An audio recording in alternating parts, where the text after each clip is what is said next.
Hi എല്ലാവർക്കും നമസ്കാരം. Welcome back to Isha spicy tasty world. ഇന്ന് നമ്മുടെ കിച്ചണിൽ ഒരു അടിപൊളി കബാബ് തയ്യാറാക്കിയാലോ. നോൺ വെജുകാർ ചിക്കൻ കബാബ് കഴിക്കുന്ന പോലെ തന്നെ നമുക്ക് ഇന്ന് വെജിറ്റേറിയൻ ആയിട്ട് ഒരു സോയ കബാബ് തയ്യാറാക്കിയാലോ. നല്ല ക്രിസ്പായിട്ടും ഉള്ളിൽ നല്ല സോഫ്റ്റ് ആയിട്ടാണ് നമ്മുടെ ഈ ഒരു സോയ കബാബ്. നമ്മൾ ചിക്കൻ കബാബ് തയ്യാറാക്കുന്ന അതേ സെയിം സ്വാദിൽ തന്നെയാണ് നമ്മൾ ഇന്ന് ഈ ഒരു സോയ കബാബ് തയ്യാറാക്കുന്നത്. തീർച്ചയായിട്ടും നിങ്ങൾ എല്ലാവരും ഒന്ന് ട്രൈ ചെയ്ത് നോക്കിക്കോളൂ, എല്ലാവർക്കും ഇഷ്ടപ്പെടുന്നതായിരിക്കും. അപ്പോൾ വേഗം നമ്മുടെ ഈ ഒരു അടിപൊളി സോയ കബാബിൻ്റെ റെസിപ്പിയിലോട്ട് കടക്കാം.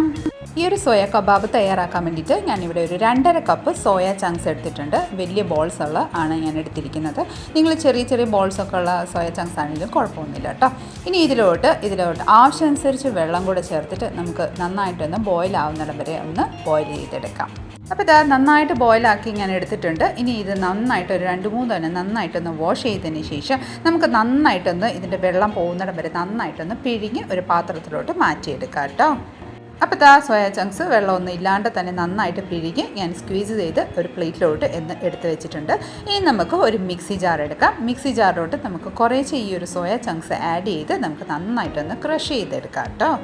അപ്പോൾ ഇതാ നമ്മുടെ സോയ ചങ്ക്സ് ഇതുപോലെ ഒന്ന് ക്രഷ് ചെയ്ത് നമുക്ക് എടുക്കാം. ഇനി നമുക്ക് ഒരു ബൗളിലോട്ട് ഈ ക്രഷ് ചെയ്ത സോയ ചങ്ക്സ് ഒന്ന് ട്രാൻസ്ഫർ ചെയ്തെടുക്കാം. അതിനുശേഷം ബാക്കിയുള്ള സോയ ചങ്ക്സും കൂടെ നമുക്ക് ആഡ് ചെയ്ത് നമുക്കൊന്ന് ക്രഷ് ചെയ്ത് എടുക്കാം. ഇതുപോലെ ഞാൻ സോയ ചങ്ക്സ് എല്ലാം ക്രഷ് ചെയ്ത് നമ്മൾ എടുത്തിട്ടുണ്ട്. ഇനി നമുക്ക് ഇതിലോട്ട് ഒരു 2 മീഡിയം സൈസ് സവോള ഞുറുക്കി ചോപ്പ് ചെയ്ത് വെച്ചിട്ടുണ്ട്. അത് നമുക്ക് ഇതിലോട്ട് ഒന്ന് ആഡ് ചെയ്യാം. നമ്മൾ സവോള ആഡ് ചെയ്തതിന് ശേഷം നമുക്ക് ഇതിലോട്ട് കുറച്ച് മല്ലിയില ഞാനിവിടെ ചോപ്പ് ചെയ്ത് വെച്ചിട്ടുണ്ട്. അതും കൂടെ നമുക്ക് ഇതിലോട്ട് ആഡ് ചെയ്യാം കേട്ടോ. മല്ലിയില തീർച്ചയായിട്ടും കബാബിൽ ഇമ്പോർട്ടൻ്റ് ആണ്, അതായത് ചേർക്കുന്നത് നല്ല ടേസ്റ്റാണ്. പുതിന ഇല ഉണ്ടെങ്കിൽ അതും കൂടെ ചേർത്തോളൂ കേട്ടോ.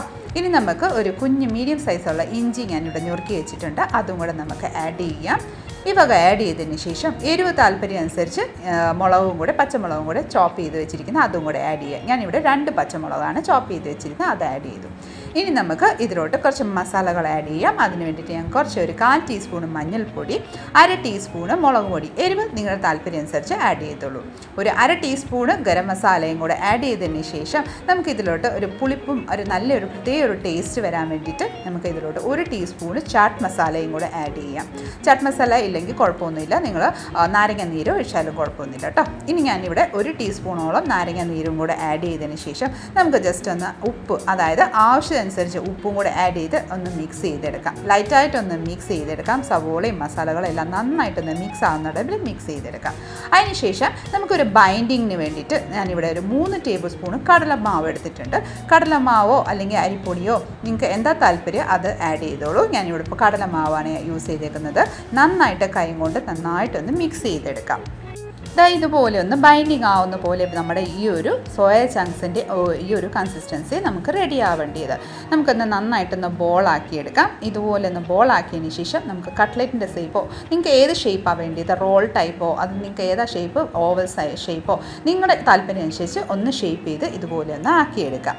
ഓരോന്നായിട്ട് നമുക്ക് ഇതുപോലെ ഒന്ന് ആക്കിയെടുക്കാം. കയ്യിൽ നന്നായിട്ടൊന്ന് വാഷ് ചെയ്ത് വെച്ച് ചെയ്യുവാണെങ്കിൽ വളരെ എളുപ്പത്തിൽ നമുക്ക് ബോളാക്കിയും കട്ട്ലറ്റിൻ്റെ ഷേപ്പിലൊക്കെ ആക്കിയെടുക്കാം കേട്ടോ. ഇതുപോലെ തന്നെ നമുക്ക് ബാക്കി എല്ലാം ഒന്ന് ചെയ്തെടുക്കാം കേട്ടോ. അപ്പോൾ അതാ നമ്മുടെ കബാബ് എല്ലാം നന്നായിട്ട് ഷേപ്പ് ചെയ്ത് ഞാനിവിടെ പ്ലേറ്റിലോട്ട് സെറ്റ് ചെയ്തിട്ടുണ്ട്. നമുക്ക് ഒന്ന് ഷാലോ ഫ്രൈ ചെയ്തെടുക്കാം. ഒരു പാൻ വെച്ചിട്ടുണ്ട്, അതിലോട്ട് ഒരു 3 ടേബിൾ സ്പൂൺ ഓയിൽ ചേർത്തിട്ടുണ്ട് കേട്ടോ. നിങ്ങൾക്ക് ഡീപ്പ് ഫ്രൈ ചെയ്യാനാണെങ്കിൽ താല്പര്യം ഡീപ്പ് ഫ്രൈ ചെയ്തോളൂ. ഞാനിപ്പോൾ ഷാലോ ഫ്രൈ ആണ് ചെയ്യാൻ പോകുന്നത്. സോ ഞാനൊരു 3 ടേബിൾ സ്പൂൺ ഓയിൽ ചേർത്തിട്ടുണ്ട്. Medium to low to medium flame വെച്ചതിന് ശേഷം നമുക്ക് ഒന്ന് ചൂടായതിന് ശേഷം നമുക്ക് ഓരോ കബാബ് ഇതിലോട്ട് ആഡ് ചെയ്ത് നമുക്ക് നന്നായിട്ടൊരു ഗോൾഡൻ ഷെയ്ഡ് ആവുന്നിടം വരെ നമുക്കൊന്ന് ഫ്രൈ ചെയ്തെടുക്കാം കേട്ടോ. നമുക്ക് ആദ്യം കബാബ് ഇതിലോട്ട് ഒന്ന് വെച്ച് കൊടുക്കാം. ഓരോ കബാബ് ഇതുപോലെ വെച്ചതിന് ശേഷം അടിവശം നന്നായിട്ടൊന്ന് ലൈറ്റായിട്ടൊന്ന് മുരിഞ്ഞ് വരുമ്പോഴത്തേക്കിന് പതിയെ ഒരു ഫോർക്ക് വെച്ച് പതിയെ ഒന്ന് മറിച്ചിടാം കേട്ടോ. നമ്മൾ ഹാർഡായിട്ട് ചെയ്തിട്ടുണ്ടെങ്കിൽ അത് പൊടിഞ്ഞു പോകാനുള്ള സാധ്യതയുണ്ട്. സോ ഒരു ഫോർക്ക് വെച്ച് ഇതുപോലെ ഒന്ന് പതിയെ ഒന്ന് മറിച്ച് കൊടുക്കാം കേട്ടോ. ഓരോന്നായിട്ട് ഇതുപോലെ ഒന്ന് മറിച്ച് കൊടുക്കാം. അപ്പോൾ ഇതാ ഞാനിവിടെ മറിച്ച് കൊടുത്തിട്ടുണ്ട്. ഇതുപോലെ തന്നെ നമുക്ക് തിരിച്ചും മറിച്ചും നല്ലൊരു ഗോൾഡൻ ബ്രൗൺ ആവുന്നിടം വരെ നമുക്ക് നന്നായിട്ടൊന്ന് ഫ്രൈ ചെയ്തെടുക്കാം കേട്ടോ. അപ്പോൾ ഇതാ നമ്മുടെ സോയ കബാബ് ഇവിടെ പെർഫെക്റ്റ് ആയിട്ട് നന്നായിട്ട് ബ്രൗൺ ആയിട്ട് വന്നിട്ടുണ്ട്, നല്ലപോലെ ഫ്രൈ ആയിട്ടുണ്ട്. നമുക്ക് ഓരോന്നായിട്ട് നമ്മൾ പ്ലേറ്റിലോട്ട് ഒന്ന് ട്രാൻസ്ഫർ ചെയ്യാം. പേപ്പർ പ്ലേറ്റ് അല്ലെങ്കിൽ പേപ്പർ നാപ്കിനൊക്കെ വെച്ച് പ്ലേറ്റിലോട്ട് ഒന്ന് ട്രാൻസ്ഫർ ചെയ്ത് കൊടുക്കാം. ബാക്കി വന്ന ഓയിലൊക്കെ ഉണ്ടെങ്കിൽ ഒന്ന് റിലീസായി കിട്ടും, അതുകൊണ്ടാണ് നമ്മൾ പേപ്പർ പ്ലേറ്റിലോട്ട് ട്രാൻസ്ഫർ ചെയ്യുന്നത്. എല്ലാം ഇതുപോലെ ഒന്ന് ട്രാൻസ്ഫർ ചെയ്തെടുക്കാം. റോസ്റ്റ് ചെയ്ത് കബാബ് ഒന്ന് ട്രാൻസ്ഫർ ചെയ്തതിന് ശേഷം ബാക്കിയുള്ള കബാബും കൂടി നമുക്കൊന്ന് ഫ്രൈ ചെയ്തെടുക്കാം കേട്ടോ. അപ്പോൾ ഇതാ നമ്മുടെ കബാബ് ഇവിടെ ഞാൻ എല്ലാം ഫ്രൈ ചെയ്ത് റെഡിയാക്കി വെച്ചിട്ടുണ്ട്. പെർഫെക്റ്റ് ആയിട്ട് നമ്മുടെ കബാബ് ഇവിടെ റെഡിയാണ്. അപ്പോൾ തീർച്ചയായിട്ടും ഇതേ രീതിയിൽ നിങ്ങളെല്ലാവരും ഒന്ന് ട്രൈ ചെയ്ത് നോക്കിക്കോളൂ. വളരെ ടേസ്റ്റിയാണ് കേട്ടോ. നമ്മുടെ ഈ കബാബ് നമ്മുടെ പുതിന ചട്നിയോ മല്ലിയില ചട്നിയോ അല്ലെങ്കിൽ നമ്മുടെ ടൊമാറ്റോ സോസോ ചില്ലി സോസിൻ്റെ ഒക്കെ ഒപ്പം കഴിക്കാൻ പറ്റിയ സൂപ്പർ ടേസ്റ്റി ആയിട്ടുള്ള ഒരു കബാബാണ് നമ്മുടെ സോയ കബാബ്. അപ്പം എല്ലാവരും ഒരു തവണയെങ്കിലും ഒന്ന് ട്രൈ ചെയ്ത് നോക്കിക്കോളൂ. നിങ്ങൾക്ക് എല്ലാവർക്കും ഇഷ്ടപ്പെടുന്നതായിരിക്കും. അപ്പോൾ ഇന്നത്തെ നമ്മുടെ ഈ ഒരു സോയ കബാബിൻ്റെ റെസിപ്പി നിങ്ങൾക്ക് എല്ലാവർക്കും ഇഷ്ടപ്പെട്ടിട്ടുണ്ടെങ്കിൽ ഒന്ന് ലൈക്ക് ഷെയർ ആൻഡ് സബ്സ്ക്രൈബും കൂടെ ചെയ്ത് തന്നെ മാക്സിമം ഒന്ന് സപ്പോർട്ട് ചെയ്തേക്കണേ. തൊട്ടടുത്തുള്ള ബെൽ ബട്ടൺ കൂടെ ക്ലിക്ക് ചെയ്യാൻ മറക്കല്ല കേട്ടോ. അങ്ങനെയാണെങ്കിൽ ഞാൻ ഇടുന്ന പുതിയ പുതിയ വീഡിയോസിൻ്റെ നോട്ടിഫിക്കേഷൻ നിങ്ങൾക്ക് അപ്പോൾ തന്നെ കിട്ടുന്നതായിരിക്കും. അപ്പോൾ അടുത്ത നല്ലൊരു റെസിപ്പിയും കൊണ്ട് വരുന്നിടം വരെ എല്ലാവരും stay tune, be happy and keep smiling. Thank you for watching and by.